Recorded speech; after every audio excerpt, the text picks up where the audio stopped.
नमस्कार फायटर्स, मी आज आहे सडोली या गावामध्ये आणि माझ्यासोबत आहेत एक काकू आणि त्यांना आम्ही ट्रीटमेंट दिली होती मूळ व्याधासाठी. काकू, नाव सांगा तुमचं. माझं सविता वसंत मुटुम, राहणार सडोली खालचा. सडोली खालसा. तर कशासाठी ट्रीटमेंट घेतलेली तुम्ही? मी मुलग्यासाठी घेतली. मग आता काय त्रास होत होता अगोदर? अगोदर काय मुलग्याचा त्रास लई होता, बसायला येत नव्हतं, गाडीवर बसलं की दुखायचं लई, कंबरला दुखायची. बर. मग ते औषध घेतल्यापासून कमी आले. पायलाडॉग औषध घेतल्यापासून कमी आहे. पहिल्यांदाच औषध घेतलं. बर बर. काय काय आता काय वाटतंय तुम्हाला? गाडीवर आता बघायला काही सुद्धा बसायला वाटत येते? नाही, काय त्रास होत नाही, काय नाही. बर बर बर. या औषधानं पूर्ण कमी आलेलं आहे. पूर्ण कमी आलंय? पूर्ण कमी आलं 100%? 100%. बर बर. तर इतर महिलांना काय सांगाल किंवा इतर जी लोक आहेत अशा आजाराने ग्रासलेले आहेत त्यांनी हे 100% वापरायला पाहिजे? पाहिजेच की वापरायला.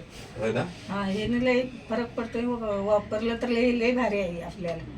कमी खर्चामध्ये मग कमी एकदम खर्चामध्ये हे होतंय. दवाखान्यात मी काय दाखवलेलंच नाही, पहिल्यांदाच औषध घेतलं, हे कमी आलं म्हणायचं. 2 वर्ष झाले, 2 वर्ष झाले मुलगा निघाल्यात. मी काय देशी औषध दुसरं कुठलं औषध घेतलेलं नाही, औषधानंच कमी आलं. ठीक आहे, तर इथंच थांबूया. धन्यवाद.